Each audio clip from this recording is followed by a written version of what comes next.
Hello friends. അപ്പോൾ നമ്മളെ first video ഞാൻ ഇന്ന് ചെയ്യാൻ വേണ്ടി പോവുകയാണ്. വീഡിയോ നമ്മൾ ഓൾറെഡി ഒരു ഇൻട്രൊഡക്ഷൻ ചെയ്യുന്ന ഒരു വീഡിയോ ഞാൻ ചെയ്തിട്ടുണ്ട്. പക്ഷെ കണ്ടന്റ് ബേസ്ഡ് ആയിട്ടുള്ള ഒരു വീഡിയോ ഇത് ഫസ്റ്റ് വീഡിയോ ആണ്. അപ്പോൾ ഞാൻ എൻ്റെ ഇൻട്രൊഡക്ഷനിൽ പറഞ്ഞ പോലെ തന്നെ ഞാനൊരു മ്യൂച്വൽ ഫണ്ട് ഡിസ്ട്രിബ്യൂട്ടർ ആയതുകൊണ്ട് എൻ്റെ ഫസ്റ്റ് ഡിസ്കഷൻ ഞാൻ എടുത്തിരിക്കുന്ന ടോപ്പിക് എന്ന് പറയുന്നത് എന്താണ് മ്യൂച്വൽ ഫണ്ട് എന്നുള്ളതിനെ കുറിച്ചാണ്. അപ്പം എന്താണ് മ്യൂച്വൽ ഫണ്ട് എന്നുള്ളതിനെ കുറിച്ച് നമുക്ക് എല്ലാവർക്കും ഗൂഗിളിൽ കയറി കഴിഞ്ഞാലും അല്ലെങ്കിൽ യൂട്യൂബിൽ കയറി കഴിഞ്ഞാൽ കുറെ ഇൻഫർമേഷൻസ് കിട്ടും. എന്നിരുന്നാൽ തന്നെ നമുക്ക് കുറെ പോയിന്റ്സ് കാര്യങ്ങൾ നമുക്ക് പെട്ടെന്ന് ക്ലിക്ക് ആവാതെയോ അല്ലെങ്കിൽ പെട്ടെന്ന് നമുക്ക് മനസ്സിലാവാത്ത കുറച്ച് കാര്യങ്ങൾ എല്ലാം ഇതിനകത്ത് വരുന്നുണ്ട്. അപ്പൊ ഞാൻ എൻ്റെ ഈ വീഡിയോയിൽ ആക്ച്വലി ഞാൻ ഉദ്ദേശിക്കുന്നത് നമ്മൾ എത്രത്തോളം സിമ്പിൾ ആയിട്ട് നമുക്ക് ഈ മ്യൂച്വൽ ഫണ്ട് എന്താണെന്നുള്ളതും മ്യൂച്വൽ ഫണ്ടിൽ എങ്ങനെയാണ് ഇൻവെസ്റ്റ്മെന്റ് പോകുന്നതെന്നുള്ളതും അതുപോലെ തന്നെ എന്തൊക്കെ ബെനിഫിറ്റ്സ് ആണ് മ്യൂച്വൽ ഫണ്ടിൽ ഇൻവെസ്റ്റ് ചെയ്യുമ്പോൾ ഉണ്ടാകുന്നുള്ളതും അതിന്റെ സൈമൾട്ടേനിയസ്ലി അതിന്റെ റിസ്ക്സ് എന്താണെന്നുള്ളതും അതുപോലെ ഏതൊക്കെ ടൈപ്പ് ഓഫ് ഇൻവെസ്റ്റ്മെന്റ്സ് ആണ് ഇതിനകത്ത് വരുന്നത് അല്ലെങ്കിൽ ഏതൊക്കെ കാറ്റഗറി ഓഫ് ഇൻവെസ്റ്റ്മെന്റ് ആണ് ഇതിനകത്ത് വരുന്നത് എന്നുള്ളത്, പിന്നെ എങ്ങനെ നമുക്ക് ഇതിനകത്തോട്ട് ഇൻവെസ്റ്റ് ചെയ്യാം, ഏതൊക്കെ രീതിയിൽ നമുക്ക് മ്യൂച്വൽ ഫണ്ടിൽ ഇൻവെസ്റ്റ് ചെയ്യാം എന്നുള്ളതും, ഇതെങ്ങനെയാണ് മ്യൂച്വൽ ഫണ്ട്സ് എങ്ങനെയാണ് പ്രോഫിറ്റ്സ് ജനറേറ്റ് ചെയ്യുന്നതും എന്നുള്ള കാര്യങ്ങളെ കുറിച്ചിട്ടുള്ള ചെറിയൊരു ഒരു കണ്ടന്റ് ആണ് ഇതിനകത്ത് ഞാൻ ഉദ്ദേശിക്കുന്നത്. Okay, so first of all ഈ മ്യൂച്വൽ ഫണ്ട് എന്ന് പറഞ്ഞാൽ അതിന്റെ പേരിൽ പറയുന്ന പോലെ ഒരു മ്യൂച്വൽ എന്ന് പറയുന്ന ഒരു സംഭവമുണ്ട്. മ്യൂച്വൽ എന്ന് പറഞ്ഞു കഴിഞ്ഞാൽ നമ്മളെല്ലാവരും പരസ്പര ധാരണയോടെ എന്നുള്ള രീതിയിലാണ് ഈ മ്യൂച്വൽ എന്ന് പറയുന്ന ഫണ്ടിനെ നമ്മൾ ഉദ്ദേശിക്കുന്നത്. അതുപോലെ തന്നെയാണ് മ്യൂച്വൽ ഫണ്ടിനകത്ത് നമ്മൾ കുറെ ഇൻവെസ്റ്റേഴ്സ് ഒരു മ്യൂച്വലി അവരുടെ ഒരു കോമൺ ഒബ്ജക്റ്റീവ് ഉള്ള കുറെ ക്ലയൻസിന്റെ അടുത്ത് നിന്ന് കുറെ ഇൻവെസ്റ്റേഴ്സിന്റെ അടുത്ത് നിന്ന് ഫണ്ട് കളക്ട് ചെയ്തിട്ട് ആ കളക്ട് ചെയ്യുന്ന ഫണ്ടിനെ മൾട്ടിപ്പിൾ അസറ്റ്സിലോട്ട് ഇൻവെസ്റ്റ് ചെയ്യുന്നതിനെയാണ് നമ്മൾ മ്യൂച്വൽ ഫണ്ട്സ് എന്ന് പറയുന്നത്. അതായത് മൾട്ടിപ്പിൾ അസറ്റ്സ് എന്ന് ഉദ്ദേശിക്കുമ്പോൾ ഇക്വിറ്റി, അതായത് ഏതെങ്കിലും കമ്പനീസിന്റെ സ്റ്റോക്സിൽ ഡയറക്റ്റ്ലി ഇൻവെസ്റ്റ് ചെയ്യുന്നതാവാം, അല്ലാന്നുണ്ടെങ്കിൽ ബോൺസ് ഡിബെഞ്ചേഴ്സ്, ഇങ്ങനെയുള്ള government securities, state government securities, ഇങ്ങനെയുള്ള ഡെറ്റ് പേപ്പേഴ്സിലുള്ള ഇൻവെസ്റ്റ്മെന്റ്സ് ആവാം, അല്ലെങ്കിൽ കൊമോഡിറ്റീസ് ആയിട്ടുള്ള ഗോൾഡോ സിൽവറോ ഇങ്ങനെയുള്ള ഇൻവെസ്റ്റ്മെന്റ്സ് ആവാം. ഓക്കെ, സോ ഇതിനെയാണ് നമ്മൾ മ്യൂച്വൽ ഫണ്ട് എന്നുള്ള രീതിയിൽ നമ്മൾ പറയുക. സോ മ്യൂച്വൽ ഫണ്ടിന്റെ ഒരു ഏറ്റവും വലിയൊരു അഡ്വാൻറ്റേജ് എന്ന് പറയുന്നത് നമ്മൾ ഇതിനകത്ത് എല്ലാ ഫണ്ട്സും മാനേജ് ചെയ്യുന്നത് പ്രൊഫഷണലി ക്വാളിഫൈഡ് ആയിട്ടുള്ള ഫണ്ട് മാനേജേഴ്സ് എന്ന് പറയുന്ന ആൾക്കാരാണ്. ഈ ഫണ്ട് മാനേജേഴ്സിന്റെ അണ്ടറിൽ റിസർച്ച് ടീംസ് ഉണ്ടാവും, ഓരോ സ്റ്റോക്സിനെ അനലൈസ് ചെയ്യുന്ന ടീംസ് ഉണ്ടാവും. സോ ഇവരെല്ലാവരും കൂടെ കമ്പൈൻ ചെയ്ത് ഒരു സ്റ്റോക്കിനെ കുറിച്ചോ അല്ലെങ്കിൽ ഒരു ഡെറ്റ് പേപ്പറിനെ കുറിച്ചോ അല്ലെങ്കിൽ കൊമോഡിറ്റി മാർക്കറ്റിനെ കുറിച്ചോ ഒക്കെ നന്നായിട്ട് പഠിച്ച് അതിന്റെ പ്രോസ്പെക്ട്സ്, അതിന്റെ ഫ്യൂച്ചർ എങ്ങനെയാണെന്നൊക്കെ മനസ്സിലാക്കി അവർക്ക് കൺവിക്ഷൻ ഉണ്ടെങ്കിൽ മാത്രമാണ് അവർ ഓരോ സ്റ്റോക്സിനെയോ അല്ലെങ്കിൽ ബോണ്ടിനെയോ അല്ലെങ്കിൽ കൊമോഡിറ്റിനെയോ നമ്മുടെ മ്യൂച്വൽ ഫണ്ടിനകത്തോട്ട് പർച്ചേസ് ചെയ്യുന്നത്. അപ്പോൾ മ്യൂച്വൽ ഫണ്ട് ചെയ്യുന്ന സമയത്ത് ഇപ്പോൾ നമ്മളൊരു എക്സാമ്പിൾ പറയുകയാണെങ്കിൽ ഒരു ഇക്വിറ്റി ഫണ്ട് ആണ് ചെയ്യുന്നതെന്നുണ്ടെങ്കിൽ, അപ്പൊ ഇക്വിറ്റി എന്ന് പറയുന്ന ഒരു കാറ്റഗറി ഉണ്ട്. ഞാനത് കുറച്ച് ഡീറ്റെയിൽ ആയിട്ട് പറഞ്ഞുതരാം നമ്മുടെ വീഡിയോ താഴോട്ട് പോകുന്നതിനനുസരിച്ച്. പക്ഷെ കറന്റ് ഒരു എക്സാമ്പിളിന് വേണ്ടിയിട്ട് ഒരു ഇക്വിറ്റി ഫണ്ട് എന്ന് പറയുമ്പോൾ നമ്മൾ കോമൺലി നമ്മൾ ചെയ്യുന്നത് എന്താണെന്ന് വെച്ച് കഴിഞ്ഞാൽ നമ്മൾ ഒരു കമ്പനീസിന്റെ സ്റ്റോക്ക്, പല കമ്പനികളുടെ സ്റ്റോക്ക് നമ്മൾ പർച്ചേസ് ചെയ്യും. അതിനെയാണ് നമ്മുടെ പോർട്ട്ഫോളിയോ എന്ന് പറയുന്നത്.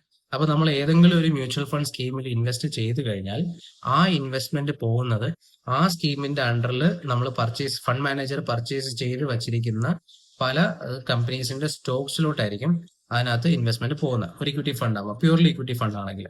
സോ ഇങ്ങനെയുള്ള കാര്യങ്ങൾ ചെയ്യാൻ വേണ്ടിയിട്ട് ഇത് ഏതൊക്കെ സ്റ്റോക്സിലോട്ടാണ് ഇൻവെസ്റ്റ്മെന്റ് പോവേണ്ടത്, ഏതൊക്കെ സ്റ്റോക്സ് ആണ് ആ ഫണ്ടിന്റെ അണ്ടറിൽ ആ ഫണ്ടിന്റെ പോർട്ട്ഫോളിയോയിൽ വരേണ്ടത് എന്നുള്ളത് തീരുമാനിക്കുന്നത് ഫണ്ട് മാനേജറിന്റെ ടീമുമാണ്. അവരുടേതായ കുറെ പ്രിൻസിപ്പിൾസ്, അവരുടേതായ കുറെ അനാലിസിസ് കാര്യങ്ങളൊക്കെ ഉണ്ട്. ക്വാണ്ടിറ്റേറ്റീവ് ആൻഡ് ക്വാളിറ്റേറ്റീവ് അനാലിസിസ് നടത്തും ഓരോ കമ്പനീസിന്റെയും. ഇതിന്റെയൊക്കെ ബേസിസിൽ അവർക്ക് കൺവിക്ഷൻ ഉണ്ട്, അവർക്ക് പോസിറ്റീവ് ആയിട്ടുള്ള ഒരു ഔട്ട്കം ആണ് ഈ കമ്പനിയിൽ നിന്നും അവർ പ്രതീക്ഷിക്കുന്നത് എന്നുണ്ടെങ്കിൽ അവർ ആ കമ്പനീസിനെ പർച്ചേസ് ചെയ്ത് നമ്മുടെ പോർട്ട്ഫോളിയോയിൽ ആഡ് ചെയ്യുന്നു. അപ്പൊ നമ്മൾ പിന്നീട് വന്ന് ഇൻവെസ്റ്റ് ചെയ്യുന്ന സമയത്ത് നമുക്ക് ഈ ഇൻവെസ്റ്റ്മെന്റ്സിന്റെ ഒരു ഫ്രാക്ഷൻ നമ്മളുടെ ഇൻവെസ്റ്റ്മെന്റ് ആയിട്ട് നമുക്ക് കിട്ടുന്നു. ഇതാണ് മ്യൂച്വൽ ഫണ്ട്സ് വരുന്നത്. സോ ഒന്നാമത്തെ ബെനിഫിറ്റ് ഞാൻ പറഞ്ഞു, ഇത് ഒരു മാനേജ് ചെയ്യുന്ന ഒരു പ്രൊഫഷണൽ ആയിട്ടുള്ള ഒരു പ്രൊഫഷണൽ ഫണ്ട് മാനേജർ ആണ്. രണ്ടാമത്തെ കാര്യം ഡൈവേഴ്സിഫിക്കേഷൻ ആണ്. കാരണം മ്യൂച്വൽ ഫണ്ടിന്റെ ഏറ്റവും വലിയ പോസിറ്റിവിറ്റി എന്ന് പറയുന്നത് ഇതിന്റെ ഡൈവേഴ്സിഫിക്കേഷൻ പാർട്ടാണ്. അതായത് നമ്മൾ ഒരു ഇൻഡിവിജ്വൽ ആയിട്ട് ഒരു കമ്പനിയുടെ സ്റ്റോക്കിൽ നമ്മൾ ഇൻവെസ്റ്റ് ചെയ്യാൻ പോവാം, അല്ലെങ്കിൽ നമുക്കൊരു കമ്പനിയുടെ സ്റ്റോക്ക് വാങ്ങിക്കണം എന്ന് നമ്മൾ വിചാരിച്ച് നമ്മൾ ഇൻവെസ്റ്റ് ചെയ്ത് കഴിഞ്ഞാൽ ഇപ്പൊ നമ്മൾ ഏത് പ്രൊഫഷണൽ ആയിരിക്കുന്നത് നമുക്ക് അറിയാൻ പറ്റില്ല. ഫോർ എക്സാമ്പിൾ ഒരു ഡോക്ടർ ആവാം, ഒരു എഞ്ചിനീയർ ആവാം, അല്ലെങ്കിൽ ഒരു ബാങ്കർ ആവാം, അങ്ങനെ പല മൾട്ടിപ്പിൾ ഫീൽഡ്സിൽ വർക്ക് ചെയ്യുന്ന ആൾക്കാരാവാം. ഇവർക്ക് എല്ലാവർക്കും ഒരു ഫണ്ടിനെ അല്ലെങ്കിൽ ഒരു സ്റ്റോക്കിനെ എങ്ങനെയാണ് അതിന്റെ ക്വാണ്ടിറ്റേറ്റീവ് ആൻഡ് ക്വാളിറ്റേറ്റീവ് അനാലിസിസും ചെയ്യുന്നതെന്നോ, ഇതിന്റെ ബാക്കിയുള്ള അനാലിസിസ് കാര്യങ്ങളൊക്കെ എങ്ങനെ ചെയ്യണമെന്നോ, ഇതിന്റെ വാല്യുവേഷൻസ് എങ്ങനെ നോക്കണമെന്നോ ഒന്നും അറിയാൻ ചാൻസ് വളരെ കുറവാണ്. അപ്പോൾ അങ്ങനെയുള്ള സമയത്ത് നമ്മൾ സിംഗിൾ ഹാൻഡഡ്ലി നമ്മൾ പോയി ഒരു സ്റ്റോക്ക് മാർക്കറ്റിൽ കയറിയിട്ട് ഒരു 4-5 സ്റ്റോക്സിനെ മാത്രം നമ്മൾ പർച്ചേസ് ചെയ്യുന്നതിന് വളരെയധികം റിസ്ക് ഉണ്ടാവും. കാരണം എന്താണെന്ന് വെച്ച് കഴിഞ്ഞാൽ നമ്മൾ ഇൻവെസ്റ്റ് ചെയ്യുന്ന, സേ ഫോർ എക്സാമ്പിൾ ഏതെങ്കിലും ഒരു പെർട്ടിക്കുലർ സെക്ടർ, ഇപ്പൊ ബാങ്കിങ് ആൻഡ് ഫിനാൻഷ്യൽ സർവീസ് എന്ന് പറയുന്ന സെക്ടർ നമ്മൾ കൺസിഡർ ചെയ്ത് കഴിഞ്ഞാൽ അതിനകത്ത് SBI ഉണ്ട്, HDFC ഉണ്ട്, ആക്സിസ് ഉണ്ട്, ICICI ഉണ്ട്, കോട്ടക് ഉണ്ട്, അങ്ങനെ പല ബാങ്ക്സും നമ്മുടെ ഇന്ത്യക്കകത്തുള്ള മിക്ക മെയിൻ സ്ട്രീം ബാങ്ക്സും ഇതിനകത്ത് ബാങ്കിങ് സെക്ടറിനകത്ത് അല്ലെങ്കിൽ ബാങ്കിങ് ആൻഡ് ഫിനാൻഷ്യൽ സെക്ടറിനകത്ത് ലിസ്റ്റഡ് ആണ്. നമ്മൾ ഈ സെക്ടറിൽ പോയിട്ട് നമ്മൾ ഒരു 3 സ്റ്റോക്സ് നമ്മൾ പർച്ചേസ് ചെയ്തു, 3 ഡിഫറെന്റ് കമ്പനീസിന്റെ സ്റ്റോക്സ് നമ്മൾ പർച്ചേസ് ചെയ്തു. ഇൻ കേസ് ബാങ്കിങ് സെക്ടറിന് എന്തെങ്കിലും ഒരു നെഗറ്റീവ് ആയിട്ടുള്ള ന്യൂസോ അല്ലെങ്കിൽ ബാങ്കിങ് സെക്ടറിനെ എഫക്ട് ചെയ്യുന്ന രീതിയിൽ എന്തെങ്കിലും കാര്യങ്ങൾ നമ്മുടെ മാർക്കറ്റിൽ നടന്നു കഴിഞ്ഞാൽ ഈ പറയുന്ന സ്റ്റോക്സ് എല്ലാം താഴോട്ട് പോകും. അപ്പൊ നമ്മുടെ ഇൻവെസ്റ്റ്മെന്റിന് ഒരു ബാക്കിംഗ് ഇല്ലാതെ എൻറ്റയർലി നമ്മുടെ ഇൻവെസ്റ്റ് ചെയ്തിരിക്കുന്ന എമൗണ്ട് നല്ല രീതിയിൽ താഴോട്ട് പോകാൻ ചാൻസസ് ഉണ്ട്. അവിടെയാണ് ഈ മ്യൂച്വൽ ഫണ്ടിന്റെ ഇമ്പോർട്ടൻസ് എന്ന് പറയുന്നത്. മ്യൂച്വൽ ഫണ്ട്സിലാകുമ്പോഴത്തേനും നമ്മളുടെ ഇൻവെസ്റ്റ്മെന്റ് എന്ന് പറയുന്നത് spread across multiple Stokes and spread across multiple sectors ആണ്. അപ്പം മോസ്റ്റ് പ്രോബബിളി ഞാൻ മൾട്ടിപ്പിൾ സെക്ടേഴ്സ് എന്ന് പറഞ്ഞത് കോമൺലി ഉള്ള ഒരു മ്യൂച്വൽ ഫണ്ട്, ഒരു ലാർജ് ക്യാപ്പോ അല്ലെങ്കിൽ മിഡ് ക്യാപ്പോ അല്ലെങ്കിൽ ലാർജ് ആൻഡ് മിഡോ അങ്ങനെ പറയുന്ന കാറ്റഗറി ഓഫ് ഫണ്ട്സിൽ നമ്മൾ ഇൻവെസ്റ്റ് ചെയ്യണമെങ്കിലുള്ള കാര്യങ്ങളാണ്. നമ്മൾ സെക്ടോറിയൽ ഫണ്ട്സിൽ സെപ്പറേറ്റ് ആയിട്ട് ഇൻവെസ്റ്റ് ചെയ്യണമെന്നുണ്ടെങ്കിൽ ബാങ്കിങ് ആണ് നമ്മൾ ചൂസ് ചെയ്യുന്ന സെക്ടർ എങ്കിൽ ബാങ്കിങ്ങിൽ മാത്രമാണ് ഇൻവെസ്റ്റ്മെന്റ് പോകുന്നത്. പക്ഷെ ഇത് ഞാനൊരു കോമൺ ഇതിൽ പറയുന്നതാണ്. കോമൺ ആയിട്ട് പറയുമ്പോൾ ഡൈവേഴ്സിഫിക്കേഷൻ ഇതിനകത്ത് ഉണ്ടാവുന്നതിന്റെ റീസൺ, ഉണ്ടാവുന്നത് കൊണ്ടുള്ള ബെനിഫിറ്റ് എന്താണെന്ന് വെച്ച് കഴിഞ്ഞാൽ, ഒന്ന്, ഒരു പർട്ടിക്കുലർ സെക്ടറിൽ മാത്രമായിട്ടുള്ള ഇൻവെസ്റ്റ്മെന്റ് ഇല്ല. 2, ഒരു പർട്ടിക്കുലർ കമ്പനിയിൽ മാത്രമായിട്ടുള്ള ഇൻവെസ്റ്റ്മെന്റ് ഇല്ല. നമ്മളുടെ പോർട്ട്ഫോളിയോയിൽ കുറഞ്ഞത് ഒരു 30-40 സ്റ്റോക്സ് എങ്കിലും എന്തായാലും ഉണ്ടാവും. ഓക്കെ, ചില ഫണ്ട്സ് ആണെന്നുണ്ടെങ്കിൽ ഈ പറയുന്ന 30-40 കൂടുതൽ 100 സ്റ്റോക്സിന് മേളിലുള്ള ഫണ്ട്സ് വരെ നമ്മുടെ മാർക്കറ്റിൽ അവൈലബിൾ ആണ്. സോ നമ്മൾ ഈ 30-40 ഡിഫറെന്റ് കമ്പനീസിന്റെ സ്റ്റോക്സിൽ ഇൻവെസ്റ്റ്മെന്റ് ചെയ്യുമ്പോൾ ഉള്ള ഗുണം എന്താണെന്ന് വെച്ച് കഴിഞ്ഞാൽ, ഏതെങ്കിലും ഒരു പർട്ടിക്കുലർ കമ്പനിയോ അല്ലെങ്കിൽ ഏതെങ്കിലും ഒരു പർട്ടിക്കുലർ സെക്ടറോ അണ്ടർ പെർഫോമിംഗ് ആയാലും നമ്മുടെ ഓവറോൾ പോർട്ട്ഫോളിയോനെ വലിയ രീതിയിൽ അത് അഫക്ട് ചെയ്യില്ല. ഒബ്വിയസ്ലി അതിന്റെ നെഗറ്റീവ് വശങ്ങൾ നമ്മുടെ പോർട്ട്ഫോളിയോയിൽ ചെറിയ രീതിയിൽ അതിന്റെ എത്ര പെർസെന്റേജ് ഹോൾഡിങ്സ് ഉണ്ടോ അത്രയും ഇമ്പാക്ട് നമ്മുടെ കയ്യിൽ നമ്മുടെ ഇൻവെസ്റ്റ്മെന്റിൽ ഉണ്ടാവുമെങ്കിലും ബാക്കിയുള്ള സെക്ടേഴ്സ് കുറച്ച് പോസിറ്റീവായിട്ട് നിൽക്കുകയാണെങ്കിൽ നമുക്ക് നമ്മൾ ഡയറക്ട്ലി പോയി ഈ സ്റ്റോക്സ് ഒരു 3-4 ഡിഫറെന്റ് ബാങ്കിങ് സ്റ്റോക്സ് വാങ്ങിക്കുന്നതിന് പകരം നമ്മൾ ഇതുപോലെ മ്യൂച്വൽ ഫണ്ട് ത്രൂ ഇൻവെസ്റ്റ്മെന്റ് ചെയ്യുകയാണെന്നുണ്ടെങ്കിൽ മൾട്ടിപ്പിൾ സെക്ടേഴ്സിലും മൾട്ടിപ്പിൾ കമ്പനീസിലുള്ള ഇൻവെസ്റ്റ്മെന്റ്സ് ഉള്ളത് കൊണ്ട് തന്നെ ഏതെങ്കിലും ഒരു പെർട്ടിക്കുലർ സെക്ടറിലുള്ള കമ്പനീസ് താഴെ പോയാലും ബാക്കിയുള്ള സെക്ടേഴ്സിലുള്ള കമ്പനീസിന്റെ പെർഫോമൻസ് വെച്ചിട്ട് നമുക്ക് നമ്മുടെ ഓവറോൾ പോർട്ട്ഫോളിയോ മേക്കപ്പ് ചെയ്യാൻ പറ്റും. നമുക്ക് അത്രയും രീതിയിൽ, അതായത് നമ്മൾ ഡയറക്ട്ലി പോയി ഇൻവെസ്റ്റ് ചെയ്യുമ്പോൾ ഉണ്ടാകുന്ന അത്രയും ലോസ് നമുക്ക് ഇങ്ങനെ ചെയ്യുമ്പോൾ ഡൈവേഴ്സിഫൈഡ് ചെയ്ത് ഇൻവെസ്റ്റ് ചെയ്യാവുന്ന സമയത്ത് ഉണ്ടാവില്ല. സോ ഇത് നമ്മുടെ മ്യൂച്വൽ ഫണ്ട്സിൽ ഏറ്റവും ഹൈലൈറ്റ് ചെയ്ത് പറയപ്പെടുന്ന ഒരു ബെനിഫിറ്റ് ആണ്. മൂന്നാമത്തെ ഒരു ബെനിഫിറ്റ് എന്ന് പറഞ്ഞു കഴിഞ്ഞാൽ ഇതിനകത്ത് എൻട്രി ബാരിയേഴ്സ് ഒന്നുമില്ല. അതായത് ഏറ്റവും ലോവസ്റ്റ് കോസ്റ്റിൽ വേണമെങ്കിൽ നമുക്ക് എൻട്രി ചെയ്യാം. അതായത് നമ്മൾ പണ്ടേ ഉള്ളൊരു മിത്താണ്, നമുക്ക് ഏറ്റവും കൂടുതൽ പൈസയുള്ള ആൾക്കാർക്ക് മാത്രമേ നമുക്ക് ഈ പറയുന്ന മാർക്കറ്റ് ഇൻവെസ്റ്റ്മെന്റ്സ് അല്ലെങ്കിൽ സ്റ്റോക്ക് മാർക്കറ്റ് ഇൻവെസ്റ്റ്മെന്റോ അല്ലെങ്കിൽ മ്യൂച്വൽ ഫണ്ടോ ഒക്കെ ചെയ്യണമെന്നുണ്ടെങ്കിൽ ലക്ഷക്കണക്കിന് അല്ലെങ്കിൽ കോടിക്കണക്കിന് പൈസ വേണം എന്ന് പറയുന്നത് ചുമ്മാ ഉള്ള ഒരു കാര്യമാണ്. നമുക്ക് ഏറ്റവും ലോ സാലറി വാങ്ങുന്ന ഒരാൾക്ക് പോലും നമുക്ക് ഏറ്റവും മിനിമം 100 റുപ്പീസ് വെച്ചിട്ട് വരെ നമുക്ക് മ്യൂച്വൽ ഫണ്ടിൽ ഇൻവെസ്റ്റ് ചെയ്യാനുള്ള ഓപ്ഷൻസ് കറന്റ് അവൈലബിൾ ആണ്. അതുകൊണ്ട് നമുക്ക് ഇതിനകത്ത് ബാരിയർ ടു എൻട്രി എന്ന് പറയുന്ന ഒരു സംഭവം ഇല്ല. നമുക്ക് 100 രൂപ എങ്കിൽ 100 രൂപ വെച്ച് വേണമെങ്കിൽ നമുക്ക് ഇൻവെസ്റ്റ്മെന്റ് സ്റ്റാർട്ട് ചെയ്യാൻ പറ്റും. സോ ഇത് മൂന്നുമാണ് ഈ ഒരു മ്യൂച്വൽ ഫണ്ടിന്റെ ഒരു കോമൺ ആയിട്ടുള്ള ബെനിഫിറ്റ്സ് എന്ന് പറയുന്നത്. ഇനി കാറ്റഗറി വൈസ് പോകുമ്പോൾ നമുക്ക് വേറെ ബെനിഫിറ്റ്സ് അഡീഷണലി പറയാൻ പറ്റും. ഇനി അടുത്ത് പറയുന്നത് നമ്മുടെ ഈ മ്യൂച്വൽ ഫണ്ടിനകത്ത് വരുന്ന കാറ്റഗറീസ് ആണ്. അതായത് നമ്മളെ ഇൻവെസ്റ്റ്മെന്റ് വരുന്നത് ഏതൊക്കെ രീതിയിലുള്ള ഇൻവെസ്റ്റ്മെന്റ്സ് ആണ് മ്യൂച്വൽ ഫണ്ടിൽ ഉണ്ടാകുന്നതോ. ഒന്ന് ഇക്വിറ്റി ഫണ്ട്സ് ആണ്, രണ്ടാമത്തേത് ഡെറ്റ് ഫണ്ട്സ്, മൂന്നാമത്തേത് ഹൈബ്രിഡ് ഫണ്ട്സ്, നാലാമത്തേത് ഇൻഡെക്സ് ആൻഡ് ETF എന്ന് പറയുമ്പോൾ എക്സ്ചേഞ്ച് ട്രേഡഡ് ഫണ്ട്സ്, അഞ്ചാമത്തെന്ന് പറയുന്നത് സൊല്യൂഷൻ ഓറിയന്റഡ് ഇൻവെസ്റ്റ്മെന്റ്സ് ആണ്. ഓക്കെ, ഇതിനകത്ത് ഇക്വിറ്റി ഫണ്ട് എന്ന് പറഞ്ഞാൽ ഞാൻ നേരത്തെ ഓൾറെഡി ഈ വീഡിയോയിൽ തന്നെ പറഞ്ഞു.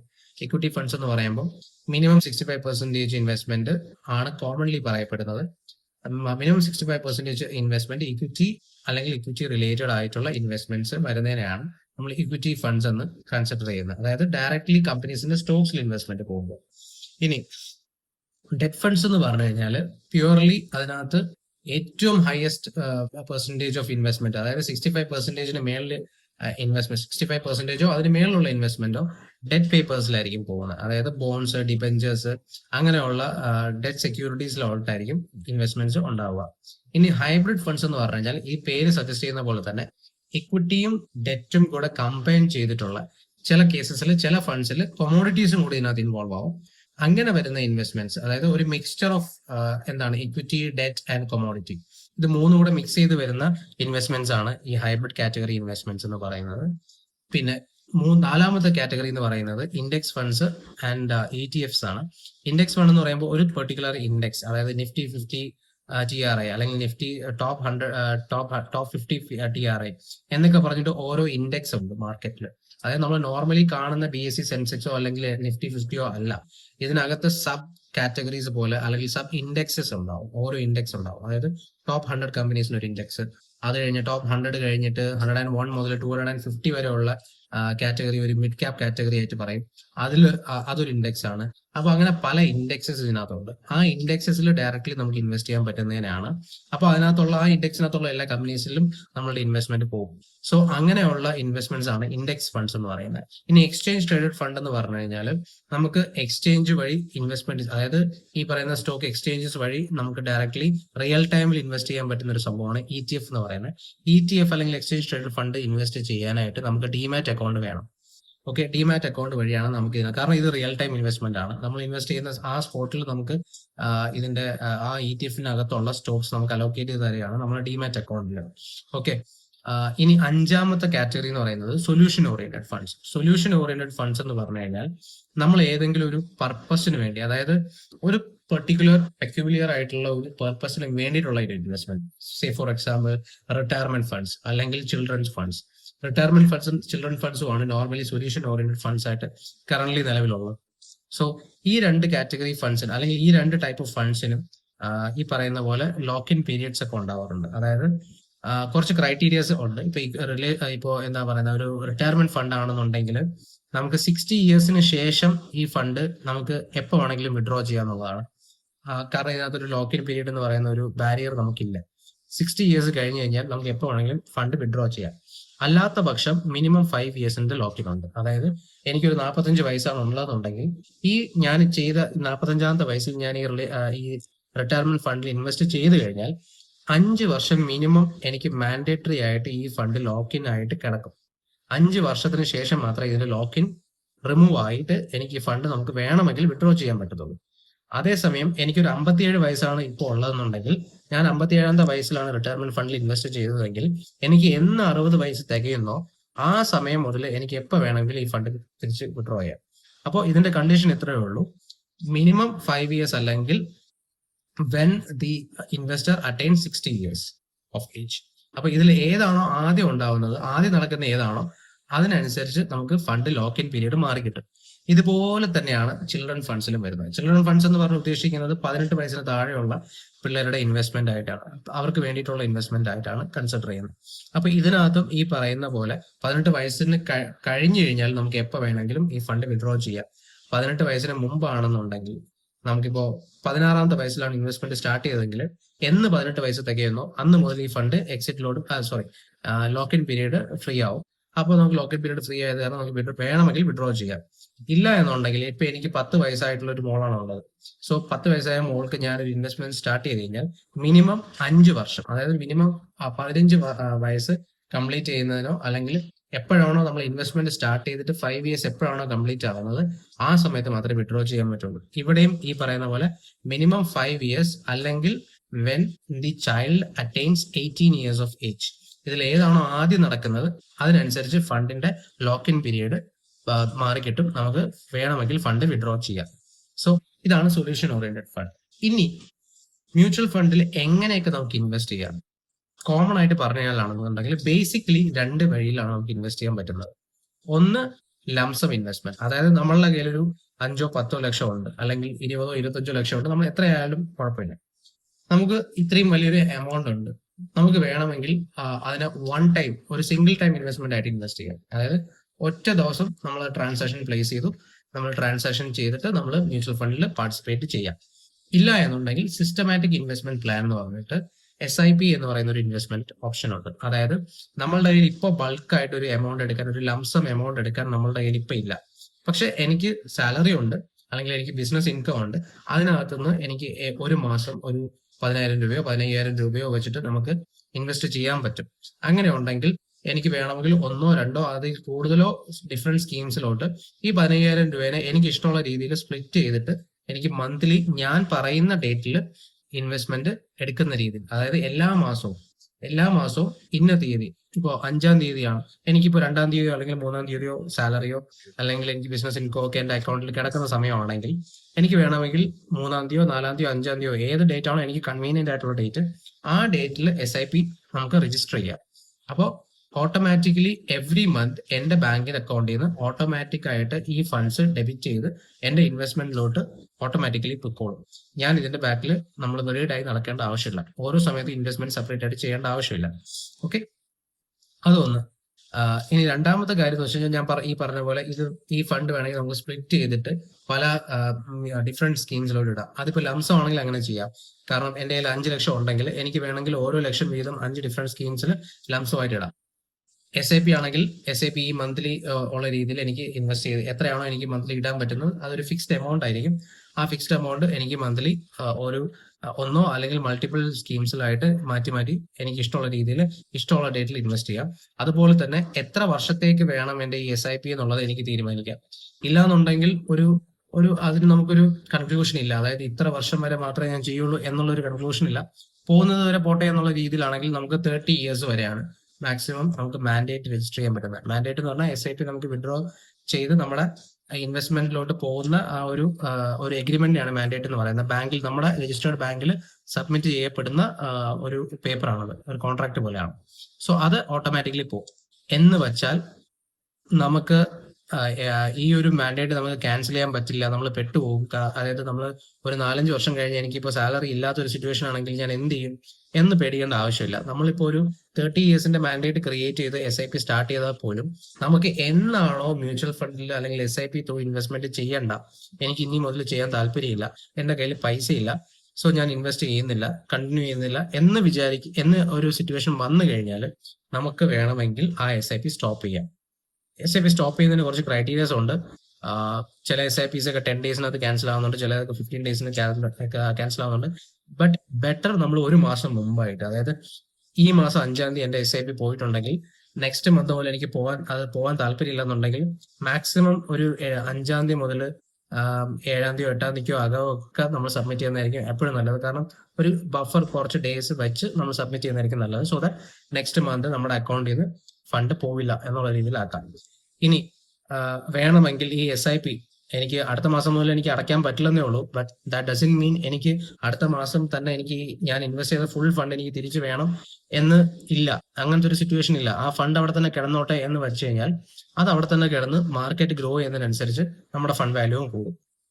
ഓക്കെ, സോ അതുകൊണ്ട് SIP ക്യാൻസൽ ചെയ്ത് കഴിഞ്ഞാൽ അല്ലെങ്കിൽ SIP നിർത്തി കഴിഞ്ഞാൽ ഉടനെ തന്നെ നമ്മൾ ഇൻവെസ്റ്റ് ചെയ്തിരിക്കുന്ന ഫുൾ എമൗണ്ട് തിരിച്ച് നമ്മുടെ അക്കൗണ്ടിൽ വരും എന്നുള്ള ഒരു വിചാരം കുറച്ച് ക്ലയൻസിനുണ്ട്. അവർക്കത് അറിയാത്തതുകൊണ്ടാണ്. നമ്മൾ SIP ക്യാൻസൽ ചെയ്തെന്ന് പറഞ്ഞാൽ അതിന്റെ അർത്ഥം നമ്മളുടെ കംപ്ലീറ്റ് ഇൻവെസ്റ്റ്മെന്റ് ക്ലോസ് ചെയ്ത് നമ്മുടെ ഫണ്ട് നമ്മളെ തിരിച്ച് ബാങ്ക് അക്കൗണ്ടിൽ വരില്ല. അതിന് സെപ്പറേറ്റ് നമ്മൾ റിഡംഷൻ എന്ന് പറയുന്ന ഒരു പ്രോസസ്, നമ്മൾ വിഡ്രോവൽ പ്രോസസ് ആണ് റിഡംഷൻ എന്ന് പറയുന്നത്. ആ റിഡംഷൻ ആപ്ലിക്കേഷൻ സബ്മിറ്റ് ചെയ്താൽ മാത്രമാണ് നമ്മൾ ലംസമായിട്ട് ഇൻവെസ്റ്റ് ചെയ്താലും SIP ആയിട്ട് ഇൻവെസ്റ്റ് ചെയ്താലും നമുക്ക് ഫണ്ട് എടുക്കാൻ പറ്റുള്ളൂ. ഈവൻ നമുക്കിപ്പോൾ SIP-യിൽ നമ്മൾ ഇതുവരെ ചെയ്ത ഇൻവെസ്റ്റ്മെന്റ് എനിക്ക് അടുത്ത മാസം മുതലോ അല്ലെങ്കിൽ ഇപ്പോഴോ ഒന്നും വേണ്ട, പക്ഷെ എനിക്ക് അടുത്ത മാസം മുതൽ ചെയ്യാൻ പറ്റില്ല എന്നേ ഉള്ളൂ എന്നുണ്ടെങ്കിൽ ആ ഫണ്ട് ഞാൻ നേരത്തെ പറഞ്ഞ പോലെ നമുക്ക് അവിടെ തന്നെ ഇട്ടേക്കാം. അത് ഓട്ടോമാറ്റിക്കലി ഫണ്ട് നമ്മൾ ലംസം ഇൻവെസ്റ്റ്മെന്റ് ചെയ്തതുപോലെ ആ ഫണ്ട് ഗ്രോ ചെയ്യുന്നതിന് അതുപോലെ തന്നെ നമ്മുടെ SIP-യിൽ നമ്മൾ അക്യുമുലേറ്റ് ചെയ്ത ഫണ്ടും അവിടെ കിടന്ന് ഗ്രോ ചെയ്യും. ഇല്ലാന്നുണ്ടെങ്കിൽ പാർഷ്യൽ വിഡ്രോവൽ, ഞാനിപ്പോൾ ഒരു ഇൻവെസ്റ്റ് ചെയ്ത് അറൌണ്ട് ഒരു 15-20 ലാക്സ് ആയിട്ടുണ്ട്, എനിക്കൊരു 10 ലാക്സിന്റെ ആവശ്യം ഉണ്ടെങ്കിൽ എനിക്ക് പാർഷ്യൽ ആയിട്ട് 10 ലാക്സ് വേണമെങ്കിലും വിഡ്രോ ചെയ്യാൻ പറ്റും. സോ അങ്ങനെ അത്രയും ഫ്ലെക്സിബിൾ ആയിട്ടുള്ള ഇൻവെസ്റ്റ്മെന്റ് ആണ് ഈ മ്യൂച്വൽ ഫണ്ട് എന്ന് പറയുന്നത്. ഓക്കെ, ഇനി ഇതിനകത്ത് എങ്ങനെയാണ് പൈസ ഉണ്ടാവുന്നതെന്ന് ചോദിച്ചു കഴിഞ്ഞാൽ നമ്മൾ ഇൻവെസ്റ്റ് ചെയ്യുന്ന അസറ്റ് ക്ലാസ്സിൽ ഉണ്ടാവുന്ന ഗ്രോത്തിനനുസരിച്ചാണ്, ക്യാപിറ്റൽ അപ്രീസിയേഷൻ അനുസരിച്ചാണ് നമുക്ക് ഗെയിൻസ് ഉണ്ടാവുന്നത്. ഇപ്പൊ സ്റ്റോക്സിലാണെങ്കിൽ നമ്മുടെ ആ സ്റ്റോക്ക് എത്രത്തോളം മുന്നോട്ട് കയറി പോകണം, നമ്മൾ ഇൻവെസ്റ്റ് ചെയ്തപ്പോൾ ഉണ്ടായിരുന്നതിനെക്കാട്ടിലും വലിയ വാല്യുവേഷനിലോട്ട് വീണ്ടും കയറി പോകുന്നതിനനുസരിച്ചാണ് ക്യാപിറ്റൽ അപ്രിസിയേഷൻ ഉണ്ടായി നമുക്ക് പ്രോഫിറ്റ് ഉണ്ടായിരുന്നു. അത് ഒരു രീതി. രണ്ടാമത്തെ രീതി എന്ന് പറഞ്ഞാൽ ഡിവിഡൻഡോ അല്ലെങ്കിൽ ഇൻട്രസ്റ്റോ പേയ്മെന്റ് വരുന്ന സമയത്ത് ചില കമ്പനീസ്, ഞാൻ നേരത്തെ പറഞ്ഞു, ഇപ്പൊ ഞാൻ നേരത്തെ ഇൻഫോ പറയാത്ത കാര്യമാണ്. ഇപ്പൊ ഡിവിഡൻഡ് ഈൽഡ് എന്ന് പറയുന്ന ഒരു ഫണ്ട് ഉണ്ട്. അതായത് ഡിവിഡൻഡ് ഈൽഡ് എന്ന് പറയുന്ന ഫണ്ട് എന്ന് പറയുമ്പോൾ അതിനകത്ത് ഫ്രീക്വന്റ് ആയിട്ട് ഡിവിഡൻഡ് കൊടുക്കുന്ന കമ്പനീസ് മാത്രമായിരിക്കും ആ ഒരു പോർട്ട്ഫോളിയോക്കകത്ത് ഉണ്ടാവുക. അപ്പൊ ഈ ഡിവിഡൻഡ് ഈൽഡ് കമ്പനീസ് എന്താണ് ചെയ്യുന്നത്? ഇവർക്ക് ഡിവിഡൻഡ് ഡിക്ലെയർ ചെയ്യുന്ന സമയത്ത്, അതായത് എക്സസ് പ്രോഫിറ്റ് വരുന്ന സമയത്ത് അവർ ഇൻവെസ്റ്റേഴ്സിന് ഡിവിഡൻഡ് ഡിക്ലെയർ ചെയ്യുന്ന സമയത്ത് ഈ ഡിവിഡൻഡ് നമുക്കും കിട്ടും. അതായത് നമ്മൾ ഇൻവെസ്റ്റ് ചെയ്തിരിക്കുന്ന ഇപ്പോൾ നമ്മുടെ മ്യൂച്വൽ ഫണ്ടിന് ഇപ്പോൾ ഫോർ എക്സാമ്പിൾ ടാറ്റയുടെ ഒരു ഏതെങ്കിലും ഒരു കമ്പനിയിൽ നമ്മൾ ഇൻവെസ്റ്റ് ചെയ്തു, ടാറ്റ അല്ലെങ്കിൽ ഇന്ത്യൻ ഓയിൽ കോർപ്പറേഷൻ IOC, അവര് ഈ പറയുന്ന പോലെ ഡിവിഡൻഡ് ഡിക്ലെയർ ചെയ്യുന്ന ഒരു കമ്പനിയാണ്. അപ്പൊ അവരെന്ത് ചെയ്യും? അവർക്ക് എക്സസ് പ്രോഫിറ്റ് വരുന്ന സമയത്ത് അവർ ആ ഡിവിഡൻഡ് ഡിക്ലെയർ ചെയ്യുന്ന സമയത്ത് ആ ഡിവിഡൻഡ് നമ്മളുടെ ഇൻവെസ്റ്റ്മെന്റിലോട്ടും അത് വരും. അപ്പൊ ആ ഡിവിഡൻഡ് നമ്മളുടെ NAV-യിലാണ് അഡ്ജസ്റ്റ് ചെയ്ത് വരുന്നത്. ഡിവിഡൻഡ് NAV-യിൽ അഡ്ജസ്റ്റ് ചെയ്ത് വരുന്ന സമയത്ത് നമ്മുടെ വാല്യുവേഷൻ കയറി കാണിക്കും അല്ലെങ്കിൽ കൂടി കാണിക്കും. അതുപോലെ തന്നെ ഇൻട്രസ്റ്റ്, അതായത് ബോൺസിലൊക്കെയാണ് നമ്മൾ ഇൻവെസ്റ്റ് ചെയ്യുന്നുണ്ടെങ്കിൽ ബോണ്ടിന് ഇപ്പോൾ ഈ പറയുന്ന പോലെ 3 months അല്ലെങ്കിൽ 6 months അല്ലെങ്കിൽ ഇയർലിയോ ഒക്കെ ഈ പറയുന്ന കൂപ്പൺ റേറ്റ്, ഓരോ ബോണ്ടിനും ഓരോ കൂപ്പൺ റേറ്റ് ഉണ്ടാവും, അത് ഇൻട്രസ്റ്റ് റേറ്റ് ഉണ്ടാവും. ആ ഇൻട്രസ്റ്റ് പേയ്മെന്റ് വരും. ആ ഇൻട്രസ്റ്റ് പേയ്മെന്റ് വരുന്നതും നമ്മുടെ ഫണ്ടിലോട്ട് ആഡ് ആവും. ഇങ്ങനെയും നമുക്ക് പ്രോഫിറ്റ്സ് ഉണ്ടാക്കാം. സോ ഇങ്ങനെയാണ് നമ്മളുടെ ഫണ്ട്, നമ്മൾ ഇൻവെസ്റ്റ് ചെയ്യുന്ന ഫണ്ട്സിൽ ഗ്രോത്ത് ഉണ്ടാവുന്നത് ഈ ഒരു രീതിയിലാണ്. ഓക്കെ, സോ ഞാൻ കരുതുന്നത് എന്റെ ഈ വീഡിയോ ആക്ച്വലി നിങ്ങൾക്ക് ഹെൽപ്ഫുൾ ആയിട്ടുണ്ടെന്നാണ്. എന്തെങ്കിലും നിങ്ങൾക്ക് അറിയാവുന്നതല്ലാതെ അഡീഷണലി എന്തെങ്കിലും ഒരു ചെറിയ വാല്യൂ എങ്കിലും എനിക്ക് ആഡ് ചെയ്യാൻ പറ്റിയിട്ടുണ്ടായിരിക്കണം എന്നാണ് ഞാൻ ആക്ച്വലി പ്രാർത്ഥിക്കുന്നത്. സോ എന്റെ വീഡിയോ എല്ലാവരും കാണുക, ലൈക്ക് ചെയ്യുക, സബ്സ്ക്രൈബ് ചെയ്യുക, സപ്പോർട്ട് ചെയ്യുക. എന്തെങ്കിലും ക്രിട്ടിക്സ് നിങ്ങൾക്ക് പറയാനുണ്ടെങ്കിൽ നിങ്ങൾക്ക് കമന്റ് സെക്ഷനിൽ അത് കൊടുക്കാവുന്നതാണ്. എന്നെ കൊണ്ട് ബെറ്റർ ചെയ്യാൻ പറ്റുന്ന കാര്യങ്ങളൊക്കെ ആണെന്നുണ്ടെങ്കിൽ ഞാൻ മാക്സിമം അത് ബെറ്റർ ചെയ്യുന്നതാണ്. എന്റെ ഫസ്റ്റ് വീഡിയോ ആയതുകൊണ്ടാണ് എന്തെങ്കിലുമൊക്കെ തെറ്റുകുറ്റങ്ങൾ ഉണ്ടെങ്കിൽ നിങ്ങൾ എന്തായാലും എന്നോട് ക്ഷമിക്കുക. So keep watching, keep supporting and happy investing. Thank you.